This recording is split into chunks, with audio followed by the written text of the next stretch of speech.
नमस्कार, राष्ट्रीय जगत विजय न्यूज में आपका स्वागत है। मैं हूं आपके साथ मीना। बिलासपुर नगर निगम की बड़ी लापरवाही सामने आई है, जहां एक वैध निर्माणाधीन शादी भवन का बाकायदा नक्शा पास किया गया और अनुज्ञा राशि भी जमा कर दी गई। बावजूद इसके इस भवन को अवैध बताते हुए निगम के तोड़ोदस्ते ने इसे तोड़ दिया, जबकि प्रॉपर्टी के मालिक का कहना है कि ये निगम की मनमानी है। आइए दिखाते हैं आपको पूरी खबर। बिलासपुर शहर के जरहा भाटा क्षेत्र में उस वक्त हड़कंप मच गया जब नगर निगम के जोन कमिश्नर ने एक भूखंड पर स्थित मकान को कथित तौर पर मनमाने तरीके से ध्वस्त करा दिया। इस कार्रवाई से प्रभावित कृष्ण कुमार अग्रवाल नामक व्यक्ति ने दावा किया है कि वे उक्त भूमि के वैध स्वामी और विधि पूर्वक कब्जेदार हैं तथा निगम द्वारा जारी नोटिस के खिलाफ उन्होंने उच्च न्यायालय में रिट याचिका दायर कर रखी है।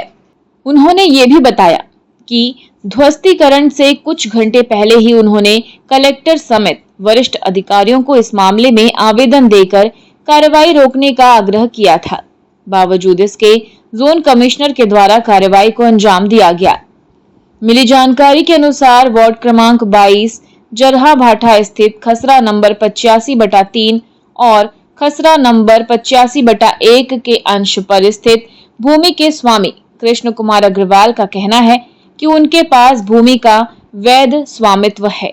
निगम के संबंधित विभाग के द्वारा दिनांक 24/4/2025 को एक नोटिस जारी किया गया, जिसके विरुद्ध उन्होंने माननीय उच्च न्यायालय बिलासपुर में रिट याचिका प्रस्तुत की है। याचिका में उन्होंने निगम के द्वारा की जा रही कथित मनमानी और विधि विरुद्ध कार्रवाई को चुनौती देते हुए न्यायालय से अंतरिम राहत की भी प्रार्थना की है। कृष्ण कुमार अग्रवाल ने बताया कि उन्होंने कलेक्टर और अन्य अधिकारियों को इस संबंध में विस्तृत आवेदन प्रस्तुत कर अपनी कानूनी स्थिति से अवगत कराया था। उन्होंने स्पष्ट तौर पर उल्लेख किया था कि जब तक उच्च न्यायालय के द्वारा उनकी याचिका पर कोई अंतिम आदेश पारित नहीं किया जाता, तब तक भूमि और निर्माण के संबंध में किसी भी प्रकार की प्रतिकूल, जबरन या एक पक्षीय कार्रवाई न की जाए। हालांकि पीड़ित के अनुसार उनके आवेदन प्रस्तुत करने के कुछ ही देर के बाद जोन कमिश्नर मौके पर पहुंच गए और उन्होंने मकान को ध्वस्त करने की कार्रवाई शुरू करवा दी। कृष्ण कुमार अग्रवाल ने निगम की इस कार्रवाई को उनके मूल संवैधानिक अधिकारों का हनन और न्याय प्रक्रिया को निष्फल बनाने का प्रयास बताया है। उन्होंने आरोप लगाया है कि निगम ने जानबूझकर कोर्ट में मामला लंबित होने और अधिकारियों को सूचित किए जाने के बावजूद जल्दबाजी में ध्वस्तीकरण किया है। ये सीधे तौर पर न्यायपालिका के प्रति उपेक्षा का मामला प्रतीत होता है। अग्रवाल ने निष्पक्ष और विधि सम्मत कार्रवाई की अपेक्षा की थी, लेकिन निगम की कार्रवाई ने उन्हें स्तब्ध कर दिया है।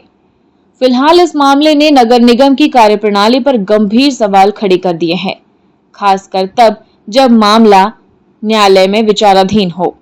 अब सबकी निगाहें माननीय उच्च न्यायालय के फैसले पर टिकी हैं। देखना होगा कि आगे क्या होता है। और फिलहाल खबरों में इतना ही। अपडेटेड रहने के लिए हमारे चैनल को सब्सक्राइब कर लीजिए। नई खबरों के नोटिफिकेशन के लिए बेल आइकन जरूर दबाइए। नमस्कार।